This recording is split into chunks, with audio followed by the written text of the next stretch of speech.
O assunto de hoje é comunicação confiável entre processos. A gente já começou a discutir confiabilidade de uma forma bastante periférica nas últimas aulas, quando a gente falou de TCP, por exemplo, que fornece uma comunicação confiável para uma primitiva de sockets.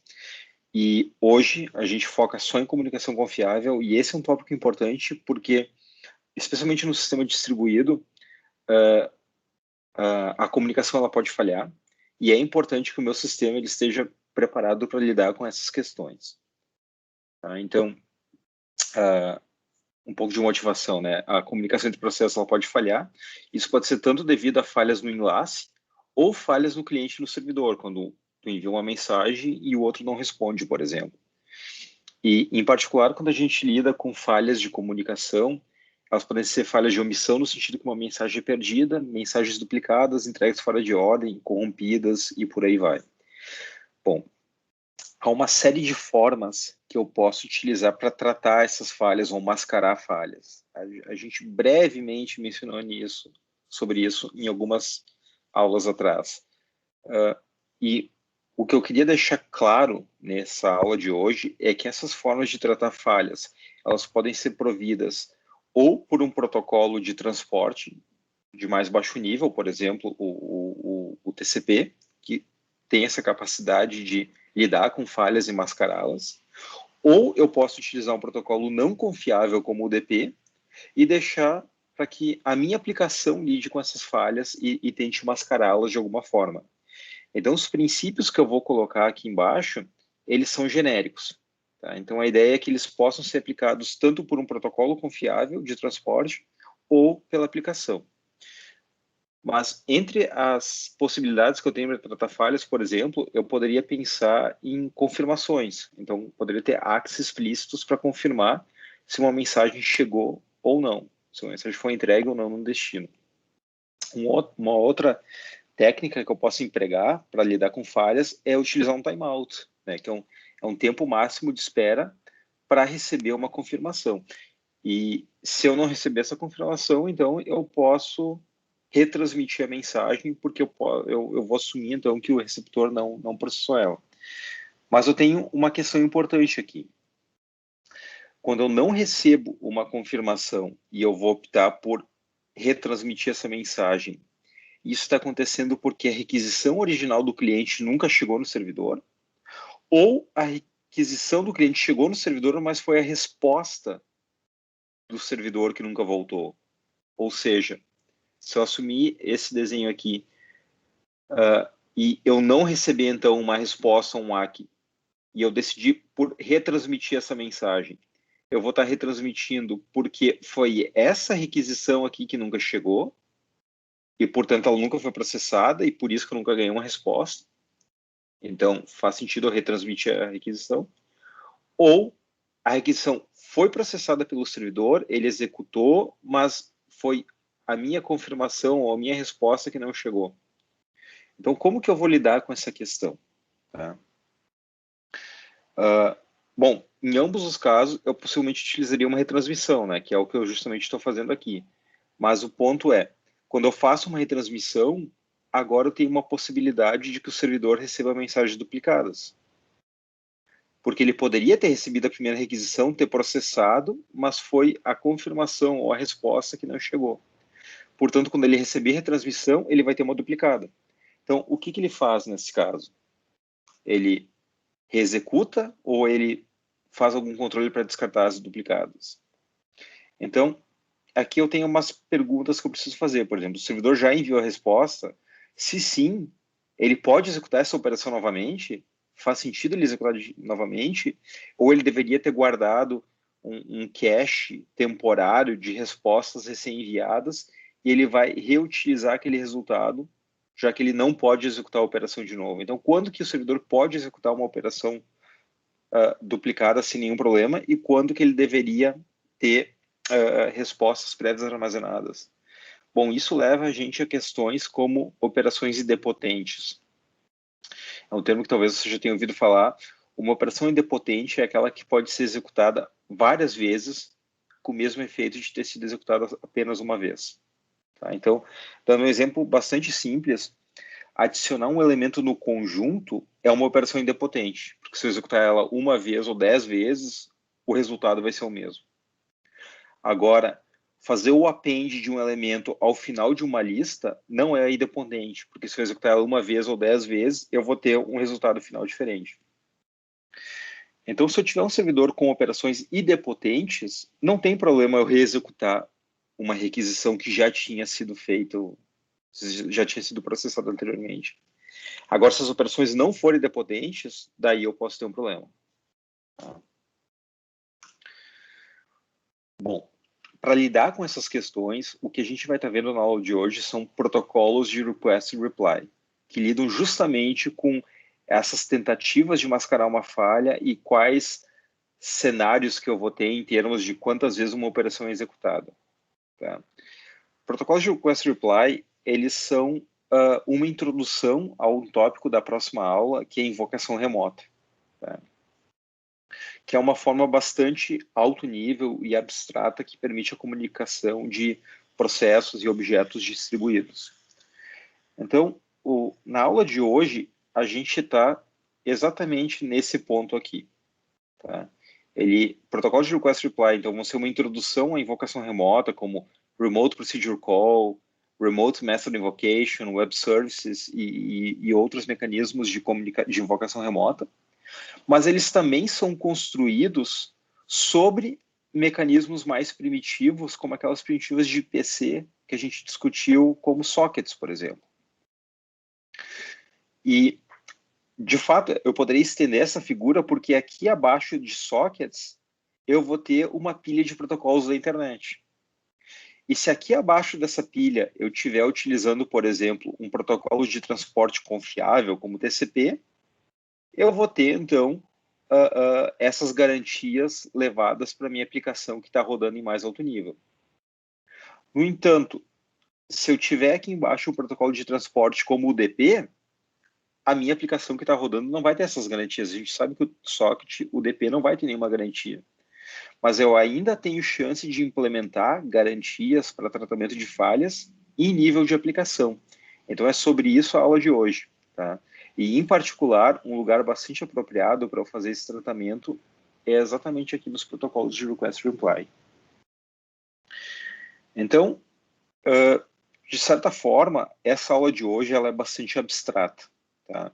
Porque a gente tinha uma API aqui embaixo, que a gente viu na última aula, a gente tem uma API aqui em cima, que a gente vai ver na próxima aula, mas a ideia é que o protocolo de Request Reply ele é parte, por exemplo, de um middleware ou de uma biblioteca. De fato, vocês não implementam essas primitivas. Então, quando eu utilizo um mecanismo de invocação remota, ele é construído em cima de um protocolo de Request Reply. Só que isso é transparente para vocês não programam nesse nível. Ou vocês programam nesse nível aqui embaixo, um nível baixo de abstração, ou nesse nível aqui em cima, um nível alto de abstração. E isso aqui seria mais ou menos uma cola ligando esses modelos. Então, protocolos de Request Reply, eles fornecem suporte direto para a implementação de mecanismos de invocação remota, como RPC e RMI. Ele é uma camada acima da comunicação entre processos, por exemplo, é uma camada que fica acima dos sockets, tá? Para dar transparência.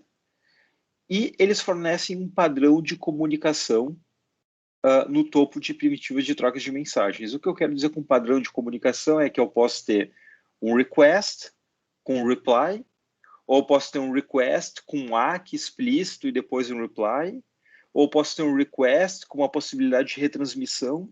Então, é nesse sentido o padrão de comunicação. Qual vai ser a riqueza dessa interação entre esse protocolo de request reply, entre as partes que atuam nesse protocolo de request reply. Mas a sua forma mais simples é uma mensagem de request e uma mensagem de reply, podendo ter outras mensagens dependendo do tipo de mascaramento de falhas que ele vai lidar, tá? Que é o que a gente vai discutir na aula de hoje. Então, normalmente eu tenho protocolos de reply, os mais interessantes, eles são síncronos e confiáveis, né? Então, a questão de ser síncrono é que o cliente ele bloqueia até que chegue uma resposta do servidor, e de fato, essa é a mesma semântica de uma invocação remota, né? Então, quando eu faço uma chamada remota de procedimento, um RPC, eu faço uma requisição e o cliente ele fica bloqueado até que venha uma resposta, o retorno daquela chamada de procedimento. Assim como uma chamada local de procedimento ela é bloqueante, uma chamada remota ela também seria. Tá? Embora não seja o único modelo, a gente vai falar sobre isso hoje. E ele é interessante quando ele for confiável, quando ele me dá algumas garantias. E daí eu pergunto, eu implemento ele sobre TCP ou UDP? Para que ele seja confiável. E a resposta que pode não ser trivial para vocês é: eu posso, sim, claro, implementar sobre TCP, e daí, nesse caso, eu vou ter um protocolo confiável, mas nada me impede de usar um protocolo como UDP aqui embaixo, que não é confiável, e implementar as garantias no nível do protocolo de Request Reply, para fornecer a confiabilidade a nível de aplicação. Então, eu posso construir um protocolo sobre o UDP para evitar, entre outras questões, o overhead que o TCP tem. Então, toda a questão de access, estabelecimento de conexão, controle de fluxo, isso pode ser overkill para a minha aplicação. Então, eu posso utilizar o UDP, que é um protocolo com muito menos overhead embaixo, e implementar, talvez não todas, mas algumas garantias em nível de aplicação, que é exatamente o que a gente vai estar discutindo na aula de hoje. Tá? Certo. Só para exemplificar essa questão de confiabilidade que eu já introduzi nos primeiros slides, mas eu vou deixar mais claro aqui. Então, nossa forma mais abstrata, no mais alto nível, um protocolo de request reply, ele tem esse formato. É uma mensagem request e depois um reply correspondente. Tá? Eu posso incrementar o meu protocolo de request reply com outras mensagens? Posso. Então, por exemplo, eu posso ter para cada request um ACK explícito. Para cada reply, um ACK explícito. Então, eu posso ter confirmações explícitas. Posso incrementar mais? Posso. Eu posso ter coisas como controle de duplicatas. Eu posso ter questões como retransmissão. Eu posso ter questões como o número de sequência dos requests. Eu posso ter várias situações, várias funcionalidades adicionadas no meu protocolo de request reply. Mas a sua forma mais simples, mais trivial, seria isso aqui. Tá? Só que agora eu tenho uma questão. Tá? Então, nesse exemplo aqui que eu desenhei no slide, eu tenho um request, para esse request eu espero um ACK, eu tenho um reply, para o reply eu espero um ACK, mas o que acontece se o ACK, por exemplo, não chegar? Digamos que esse ACK aqui não chegou. Tá? Isso foi o que pode ter ocasionado isso? Tá?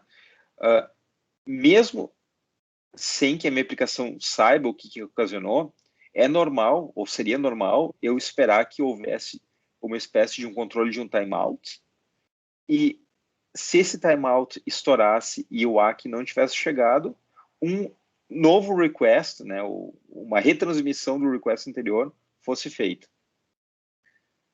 Mas a pergunta que eu preciso fazer, e que talvez eu não tenha uma resposta ainda, é: essa mensagem de request original, ela foi processada ou não foi processada? Ou seja, essa mensagem de request original, ela chegou e foi o ACK que não chegou de volta, ou não, ou a mensagem request nunca chegou e por isso o ACK nunca veio. Então, a pergunta é: o que deu problema nessa comunicação? Tá? E como que eu vou lidar com essa questão? Porque isso vai impactar diretamente o número de vezes que um servidor executaria um request. Se esse request nunca chegou, e daí ele for retransmitido, bom, daí o servidor só viu ele uma vez. Tá? Agora, se esse request chegou, foi processado, o servidor fez a computação que ele tinha que fazer, gerou resultado, atualizou o banco de dados, enviou um ACK, só que esse ACK nunca chegou, e a requisição for executada novamente, daí eu posso ter uma situação onde essa execução pode estar sendo processada mais de uma vez.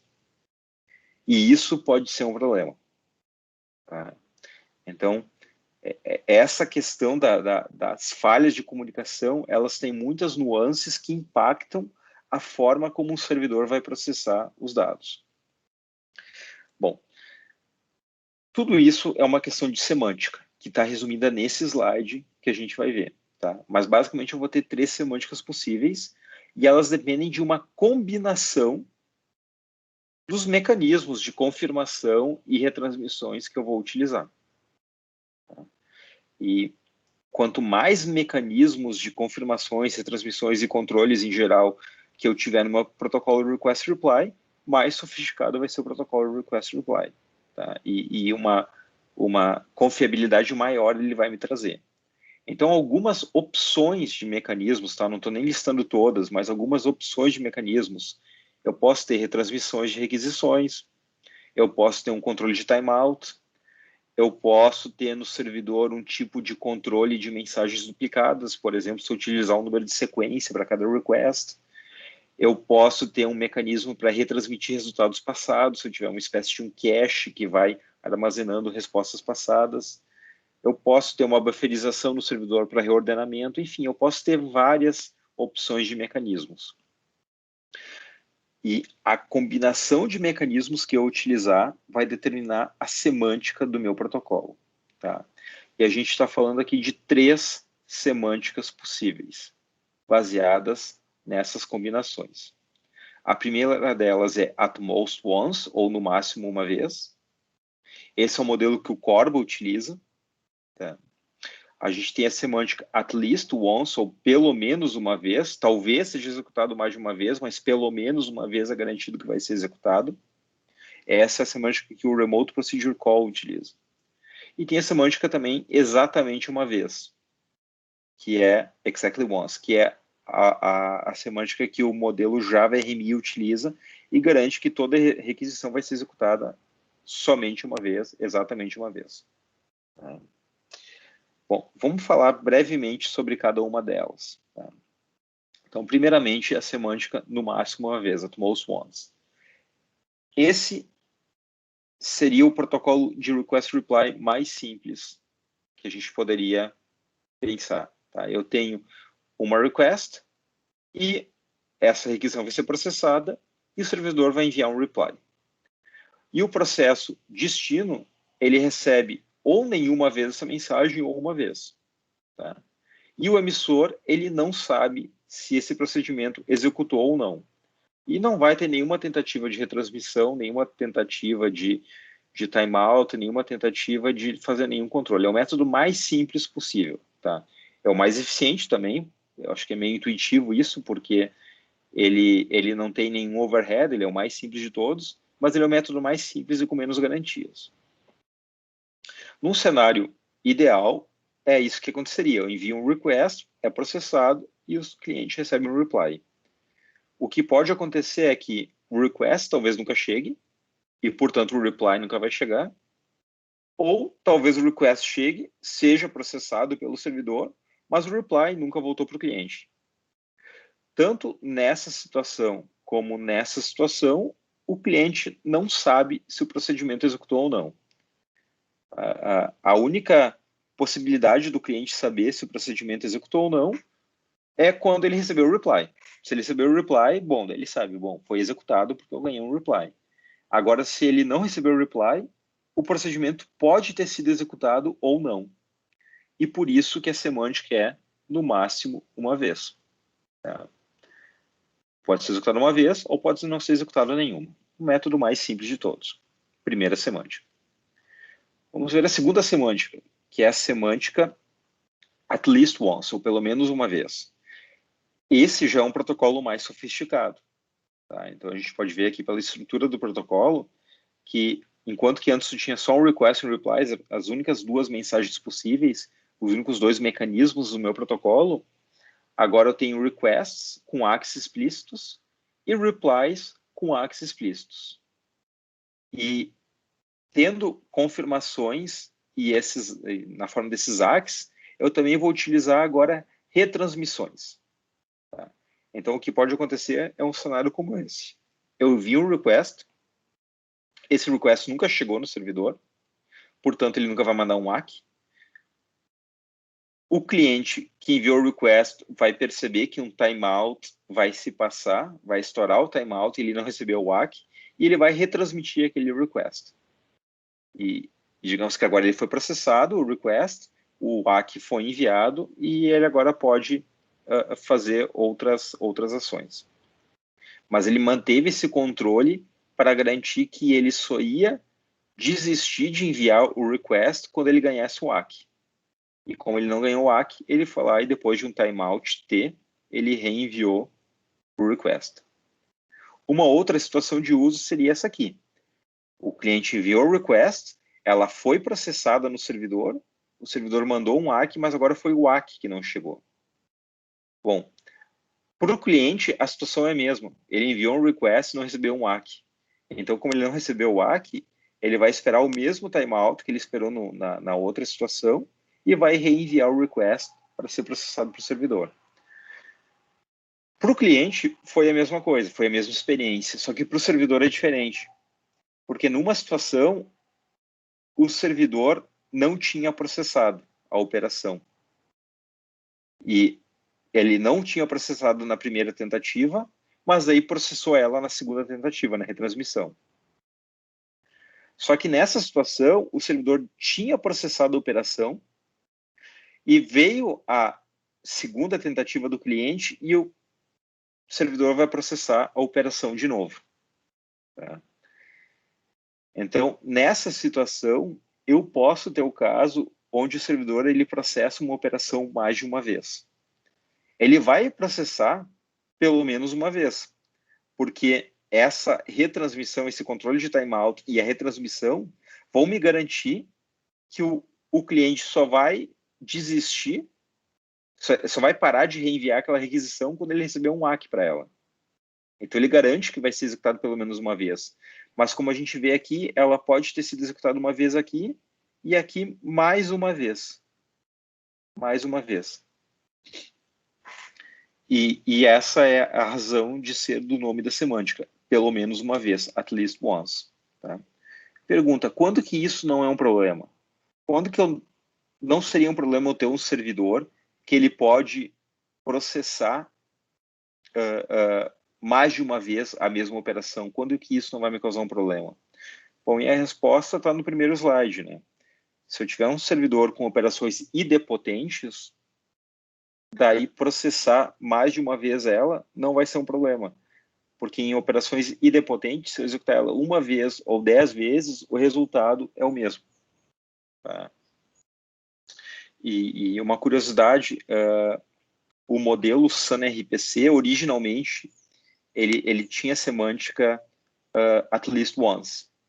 E a ideia é que o SunRPC ele foi utilizado num projeto da própria Sun Microsystems para ser o mecanismo de comunicação do NFS, o Network File System.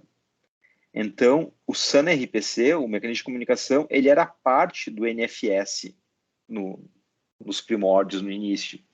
Só que a API do NFS, para manipulação de arquivos, leitura e escrita, ela, de fato, era uma API com operações idempotentes. Portanto, tu ter um protocolo com a semântica at least once não era um problema.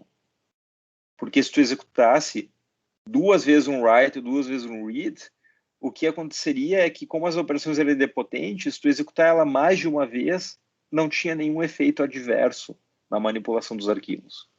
Tá? Então, isso aqui é um pouquinho de curiosidade, uma aplicação real onde essa semântica era apropriada. Tá? Bom, esse mesmo raciocínio que eu fiz para a mensagem de request e o WAC não ter chegado, ela vale para a mensagem de reply, tá? O mesmo raciocínio. Bom, então a gente viu a semântica at most once, at least once, e agora a gente vai ver a terceira, que é exactly once. Tá? Esse é um protocolo, ele é mais sofisticado ainda. Tá? Ele tem tudo que o anterior tinha, ele tem requests, tem replies, tanto o request tem explícito, tanto o reply tem explícito. Ele também vai usar controle de timeout, ele também vai usar retransmissões, como no protocolo anterior. No entanto, ele vai adicionar mais mecanismos. Então, para garantir essa semântica exatamente uma vez, ele vai usar também controle de identificadores, número de sequência das mensagens e bufferização de replies. Tá? Então, ele é o protocolo que mais incrementa essa funcionalidade do request reply. Então, esse aqui seria o modelo padrão de comunicação, quando não tem nenhum erro acontecendo. Tu poderia, assim como no exemplo anterior, tu ter um request que é enviado e ele não chega. Como ele não chega, o ACK nunca vai ser enviado de volta para o cliente. Tu vai ter um timeout aqui que vai estourar e o cliente vai retransmitir o request. Tá? Exatamente como no modelo anterior. Só que assim como o request deu problema, eu poderia ter problema no ACK, né? Então o request foi processado, só que foi o ACK que deu problema. Só que para o cliente, essa situação é a mesma. Ele não ganhou o ACK que ele esperava, então o mesmo timeout vai estourar e ele vai reenviar o request. Então, apesar para o cliente ser a mesma situação, para o servidor não é. Porque para o servidor, como ele nunca tinha recebido o request, aqui é a primeira vez que ele está recebendo o request. Só que nessa situação, o servidor já tinha recebido o request e agora ele vai receber mais uma vez o mesmo request. Né? A gente viu que no protocolo anterior, só com os mecanismos do protocolo anterior, o servidor reexecutaria o request. E, bom, e daí a minha aplicação ela deveria ser compatível com esse modelo onde o request ele pode ser executado mais de uma vez. Mas a ideia é que esse protocolo exactly once, ele utiliza controles adicionais, números de sequência, bufferização, para conseguir evitar que um request seja executado mais de uma vez. Então, o que acontece é um controle feito pelo protocolo de request reply, onde tu verifica que, considerando que cada request vai ser um número de sequência, e tu verificar que tu já processou um determinado request com número de sequência, tu simplesmente descarta ele e não reexecuta. Tá? E daí tu exigiria algum tipo de controle, algum history, alguma cache de replies, para que caso tu já tenha feito uma computação e enviado ela, tu não vai reprocessar agora aquela computação. Tu vai recuperar uma mensagem já enviada e vai reenviar ela, vai retransmitir aquela mensagem que já tinha o resultado da computação feita, ou seja, não vai reexecutar a computação. Só que, claro, tu manter controle de números de sequência, manter controle de duplicatas, descarte de mensagens duplicatas e controle de um cache de replies é um controle muito mais sofisticado que no exemplo anterior. Porque aqui a gente simplesmente deixava o servidor reexecutar. Claro, assumindo a semântica at least once. Só que agora, como a gente quer a semântica exactly once, bom, daí tu tem que fazer esse controle adicional para garantir que o servidor não vai executar mais de uma vez um request. Tá? E essa é a semântica exactly once. O mesmo que eu falei aqui, o mesmo que eu discuti aqui para mensagem de request, vale para mensagem de reply também. Eu poderia estar perdendo mensagens ali também. Bom, e essa é a essência da aula de hoje. Tá? São essas três semânticas. At most once, at least once e exactly once. Como que elas são implementadas e quais garantias que elas me dão. Basicamente é esse o assunto da aula de hoje. Tem só agora mais alguns pontos complementares que eu gostaria de fazer. Uma delas, esse protocolo ele é bloqueante ou não bloqueante, né? Então o ponto é, o emissor, quando ele faz um request, ele fica bloqueado esperando pelo reply ou não? Ou ele faz um request e continua executando sem esperar por um reply.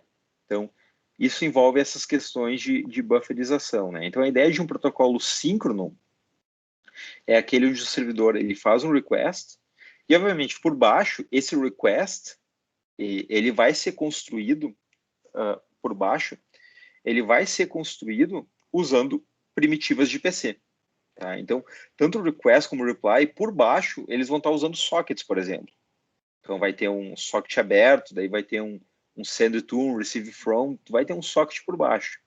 Mas, num nível conceitual, tu envia um request e recebe um reply. Tá? E como a gente vai ver na próxima aula, num nível mais alto ainda, isso aqui é uma invocação remota. Isso aqui é como se chamasse um método e esperar por um retorno. Tá?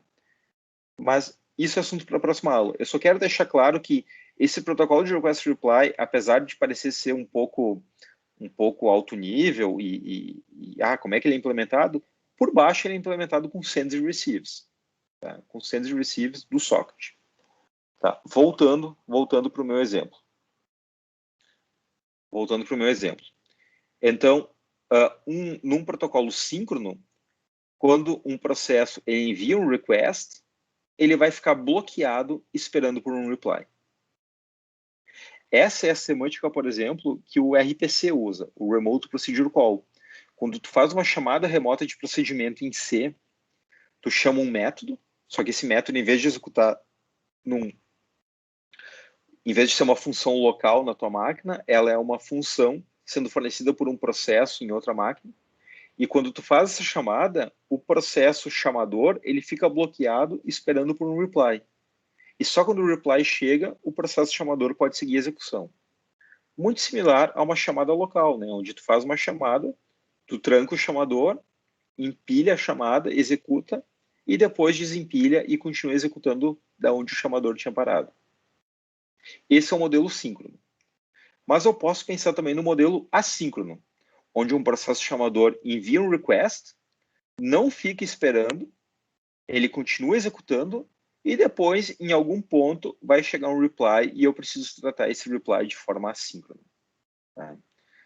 Bom, um exemplo já que eu dei um exemplo de chamada RPC, o RPC seria um modelo síncrono, um exemplo de modelo assíncrono seria, por exemplo, o AJAX, que é fazer chamadas assíncronas usando, por exemplo, um protocolo HTTP. Eu posso fazer chamadas assíncronas e utilizando JavaScript, eu registro uma função de callback, e quando a chamada assíncrona me retornar alguma coisa, essa função de callback vai ser chamada. Só que o chamador, ele nunca ficou bloqueado esperando que aquela execução voltasse. Eu vou receber de uma forma assíncrona o retorno, e esse retorno vai invocar uma rotina de callback que vai tratar, então, o resultado daquela execução, sem que o chamador tenha sido bloqueado. Então, são duas semânticas possíveis e comuns até. Certo. Um outro ponto que eu queria mencionar é que, usando esses modelos que a gente viu de at most once, at least once, exactly once, eu poderia construir, por exemplo, famílias de protocolos. E é exatamente o que um pesquisador de Stanford ele propôs diferentes, diferentes tipos de protocolos, que ele chama de família de protocolos, ou estilos de protocolos, dependendo da fonte que vocês utilizam, que ele deu 3 nomes: o protocolo Request, o protocolo Request Reply e o protocolo Request Reply ACK. Tá? E ele define aqui nessa tabela, então, né, tem até o R, RR, RRA, e o que mensagens estariam envolvidas nessa família de protocolos. Então, a ideia do protocolo Request é que ele é uma chamada que não espera nenhum valor de retorno, não tem reply. Tu só envia um request, ela é processada, tu não precisa de nenhum tipo de retorno, não tem por que bloquear, pode ser facilmente implementado sobre o DP. O solicitante do request, né, quem invocou a chamada, ele não vai ter nenhum retorno, ele não vai saber se executou ou não. É o protocolo mais simples de todos. Daí o protocolo Request Reply, ele teve a seguinte intuição: ao invés de eu ter um ACK explícito para o request, ele usa o próprio reply como uma confirmação implícita que o request foi processado. E um request subsequente seria a confirmação implícita do reply, que o reply foi recebido. E utilizando essas confirmações implícitas, ao invés de um ACK explícito, usando confirmações implícitas, tu consegue mascarar algumas falhas, como através de retransmissão, filtragem de duplicados e históricos. Então, vamos só dar uma olhadinha no RR e depois a gente vê o RRA. Então, primeiramente o RR. Tá? A ideia é que o reply implicitamente indica que o destino recebeu o request, não tem nenhuma Não tem nenhuma confirmação explícita. Por si só, o protocolo já garante a semântica at least once, né? Porque as mensagens de request podem ser duplicadas. Então, se eu não recebi o reply, eu vou assumir que o request não completou e eu reenvio o request, mas ele pode ter completado. Então, por isso que o servidor talvez execute mais de uma vez o request. Tá? E utilizando, então, a retransmissão de mensagens. Eu poderia mudar essa semântica para exactly once se o servidor fizesse algum controle de duplicatas. Tá? Se eu adicionasse número de sequência e controle de duplicatas, eu poderia ter um controle um pouco maior. Então, graficamente, esse exemplo aqui seria isso aqui. Tá? Então, eu tenho um cliente que envia um request e o reply ele serve como uma confirmação implícita de que o request foi processado. Quando o cliente recebe o reply, ele sabe que o servidor processou, ele pode liberar o buffer aqui e partir para a próxima requisição. Se ele não recebeu o reply, daí um controle de timeout faz com que ele faça uma retransmissão do request. Mas aí o ponto é, o servidor ele vai reprocessar o request ou não. Tá? Então, eu poderia evitar que o servidor processasse 2 vezes o mesmo request e controlasse duplicatas se eu utilizasse um buffer aqui no servidor. Então, se quando ele receber um request, aquele ID do request já estiver no buffer, daí ele sabe que já foi processado, ele simplesmente recupera o reply enviado anteriormente e retransmite. Senão, ele trata como mensagem nova. Seria uma forma simples de garantir a semântica exactly once. Mas tem um problema. Tem um problema. E o problema está exatamente em manter esse buffer no servidor de replies passados, né? Isso leva a questões como a noção de um servidor stateful. E a gente vai ver nas próximas aulas, mas tu manter um servidor stateful, ele é sempre mais complicado do que manter um servidor stateless. Um servidor que mantém estado e mantém esse possível buffer aqui de respostas passadas, ele é mais difícil de gerenciar, em particular em caso de falhas, por exemplo, talvez eu tivesse que reiniciar o servidor, e daí o que eu faço com essas? Eu persistir essas respostas passadas, esse buffer está persistido ou não? Então, essa questão de manter estado no servidor e por quanto tempo tu vai manter esse estado, isso complica um pouco o gerenciamento de um servidor. Daí, a variante Request Reply ACK desse protocolo, ela tenta minimizar um pouco desse problema. Tá? Aqui, eu ainda utilizo o reply como uma forma implícita de indicar que o request foi processado. Então, não tem nenhuma confirmação explícita do request, é uma confirmação implícita, que é o próprio reply. Só que o reply vai ter um ACK explícito. Então, é esse A final aqui. O reply vai ter um ACK explícito. Novamente, ele implementa a semântica at least once, porque talvez o request chegue mais de uma vez no servidor, já que tu tem retransmissão. Mas, novamente, assim como no exemplo anterior, tu pode obter a semântica exactly once se tu tiver algum controle de duplicatas no servidor com o buffer de respostas passadas do servidor. Então, ele é quase igual ao protocolo anterior, ele só tem uma modificação, que é a seguinte. O cliente, ele continua enviando o request, tu bufferiza, então, o reply, envia o reply para o cliente. Se o cliente recebeu o reply, ele sabe que foi processado, então o cliente fica, de certa forma, ciente de que o request foi processado, e ele envia um ACK para o servidor. E a ideia é que esse ACK do servidor, ele permite que essa entrada que estava no buffer, ela possa ser descartada. Porque é garantido que aquele reply já foi recebido pelo cliente. Tá? Então, ela é uma forma de tu gerenciar melhor o estado do servidor. Tá? Daí, obviamente, tem a situação, tá, mas e se esse ACK não chegar? Bom, ele é uma tentativa de facilitar a gerência. Agora, se o ACK não chegar, eu ainda posso ter outros mecanismos, por exemplo, eu posso ter uma política aqui que eventualmente vai liberar essas entradas do cache, porque já vai ter se passado um tempo seguro. Então, mesmo que o ACK não chegue no servidor, eu ainda poderia ter uma política que, com o tempo, libera essas entradas para que eu não tenha um buffer que cresce infinitamente. Mas a ideia do ACK é um best effort para que, quando eu receber um ACK, eu possa liberar o estado do servidor. tá? E eu vou ter essa semântica exactly once, então, justamente se eu mantiver os números de sequências e as respostas passadas. Tá? Então, esse protocolo, essa família de protocolos R, RR e RRA, é só uma tentativa de organizar essas diferentes semânticas de uma outra forma. Bom, eu tenho alguns comentários finais que eu queria discutir. Em particular, se eu quiser um protocolo de request reply confiável, eu implemento isso sobre TCP ou UDP?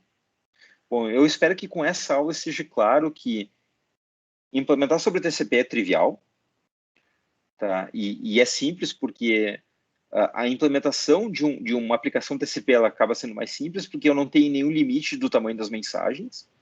Então, o TCP é baseado num fluxo, num stream. Eu posso simplesmente ir escrevendo de um lado e lendo do outro.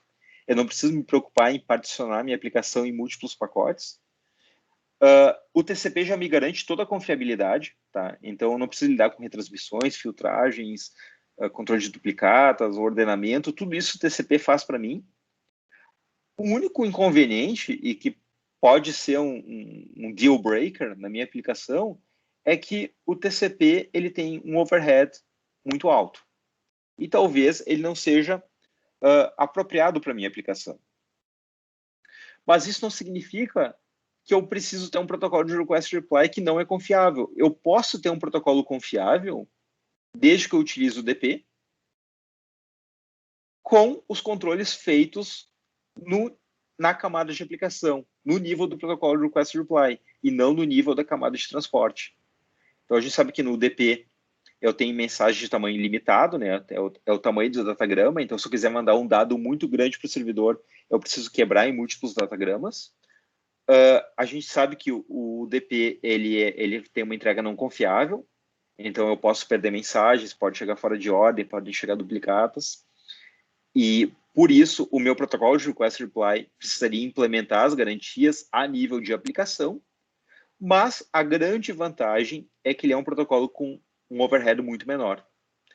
E talvez isso seja apropriado para a minha aplicação. Por exemplo, talvez a minha aplicação já tenha mensagem de tamanho fixo. Então, isso não é um problema.